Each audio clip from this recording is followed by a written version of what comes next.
एक सवाल नहीं पूछा है आपसे अब तक, आप प्रोटीन शेक्स में बिलीव करते हो? या स्पेशली फॉर वेजिटेरियंस? यस, क्योंकि वेजिटेरियंस जो भी हमारे पास लोग आते हैं, स्पेशली जो कि 45 से बड़ी उम्र के होते हैं, 55-60 से, तो अगर उनमें उनके डाइट में हमको कैलोरी डेफिसिट करना है तो हम कैसे करेंगे? क्योंकि हमको उनको कुछ अमाउंट का कार्बोहाइड्रेट देना पड़ेगा, कुछ अमाउंट का प्रोटीन देना पड़ेगा, फैट देना ही पड़ेगा।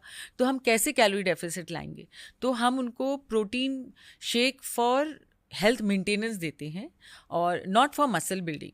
तो हम उनको बोलते हैं कि आपका मसल लॉस ना हो, क्योंकि आप इस उम्र के हो और आपका हमको मसल मेंटेन करना है। तो प्रोटीन देने से क्या होता है, हमको उनका मसल मेंटेनेंस करना पड़ता है, तो मेटाबॉलिज्म नहीं गिरता, उनके बाल नहीं गिरने चाहिए, फास्ट एसिड्स गिरते हैं तो और नहीं गिरने चाहिए।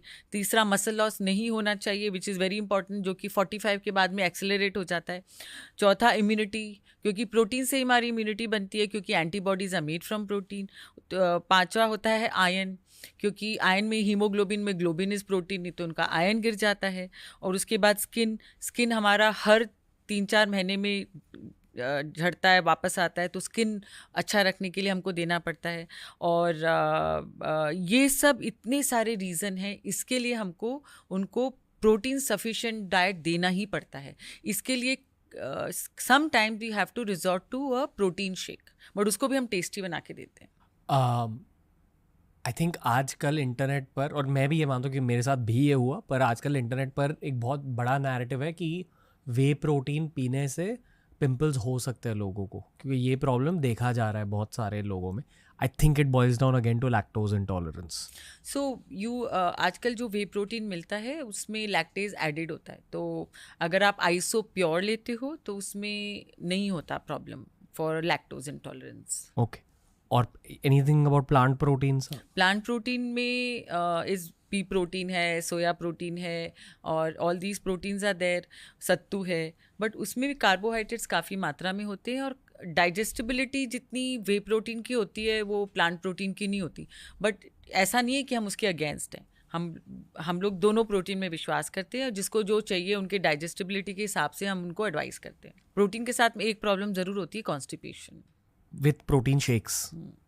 और अगर काफ़ी लोग को पिंपल क्यों होता है, क्योंकि वो प्रोटीन दूध में डाल के लेते हैं। तो आप दूध में डाल के ना लें, आमंड मिल्क में डाल के भी ले सकते हैं, बादाम के दूध में, जिससे कि उनको पिंपल्स नहीं होगा। तब एंड में मैं बस ये कहना चाहूँगा कि पानी भी पीना चाहिए। That's something people ignore a lot. आपने नोटिस किया है अपने करियर में कि बहुत सारे हेल्थ प्रॉब्लम्स लोगों को भारत में पानी ना पीने की वजह से होता है? काफ़ी लोग जैसे कि पानी कम पीते हैं तो वो कंफ्यूज रहते हैं कि एक्चुअली लगी रहती है प्यास, बट वो लोग लेते हैं चाय, कॉफ़ी, ये सब चीज़ें। तो जब हमको भूख लगे तो पहले हमको पानी पीना चाहिए बिटवीन द 4 आवर गैप। अगर आपको भूख लग रही है, पहले 2 गिलास पानी पी लीजिए ना। दिन में कितना पानी पीना चाहिए? डिपेंडिंग ऑन, अगर आप बहुत हाई ह्यूमिडिटी एरिया में हो, जैसे कि बॉम्बे एक्सेट्रा, तो मिनिमम 2, और बहुत ड्राई एरिया में हो तो 3 लीटर्स इज़ गुड। एंड पानी बहुत ज़रूरी है, but excess water is also very bad for you. Excess कितना होता है? 2.5-3 लीटर से ज़्यादा बहुत आप एक्सेस पूरे होता दिन है। टॉयलेट जा रहे हो, वो एक्सेस हो गया। और किडनी पे प्रेशर होता है ना, आप ज़्यादा पानी पीते हो तो किडनी को तो फ्लैश आउट करना पड़ता है, तो किडनी पे अननेसेसरी प्रेशर होता है।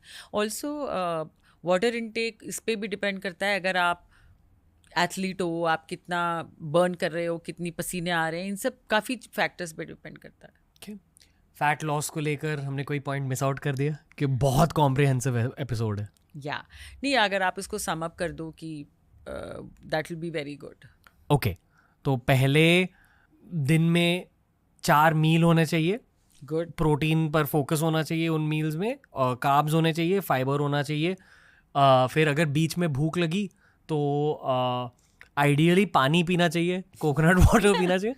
अगर ज़्यादा भूख लगी तो चाय या कॉफ़ी ले लो। फिर आपको दूर रहना चाहिए अल्कोहल से, स्किपिंग मील से, एक्सेस अमेरिकन या यूरोपियन डिज़र्ट से। ईट अल्पाहार।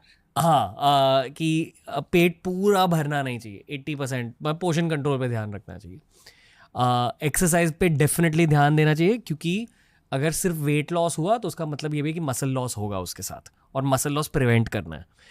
अगर इस पूरे फैट लॉस की जर्नी को क्वांटिफाई करना है तो not more than 1% of body weight of weight loss पर वीक. यस तो अगर आप 100 किलो के हो तो एक हफ्ते में सिर्फ 1 किलो घटना चाहिए. यस और क्या बचा, पानी भर भर के पीना चाहिए 2-3 लीटर. 3 लीटर अगर आप ड्राई एनवायरनमेंट में हो और 2 लीटर अगर आप ह्यूमिड एनवायरनमेंट में हो. अगर आप वेज हो तो प्रोटीन शेक्स लेने चाहिए आई गेस. नॉन वेजिटेरियन भी ले सकते हैं बट या वेजिटेरियन के पास ऑप्शंस कम है तो ओके. सब्जियां अलग अलग खानी चाहिए. बाहर का खाना अगर आप फैट लॉस पर फोकस कर रहे हो तो हफ्ते में सिर्फ एक बार जितना हो, ये मेरा पॉइंट, जितना हो सके थोड़े दिमाग को ट्रेन कर लो. सिड वॉरियर डॉक्टर साहब के साथ एपिसोड देखा था, उसमें बात हुई थी न्यूरोप्लास्टिसिटी के बारे में कि आप अपने दिमाग का पैटर्न बदल सकते हो पूरी तरह से, कि आप किस नज़रिए से दुनिया को देखते हो, किस नज़रिए से जीते हो और किस नज़रिए से खुद को देखते हो. ये बदल सकता है वक्त के साथ और ज़िंदगी के साथ.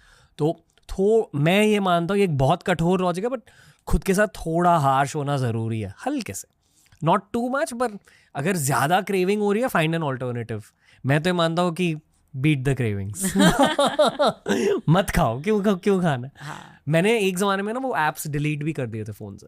अच्छा वो ऑर्डरिंग वाले हाँ. क्योंकि it's like it was coming in the way of my. नहीं it's an addiction, 100% addiction. dopamine काफी लोग मंगाते हैं. चिचिंग सुनते हो आपको पता था कि खाना भी आएगा.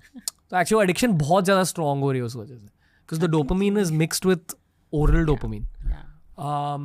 और आई बिलीव कि घर पे प्रोसेस्ड खाना जितना कम ला सके उतना कम लाइए.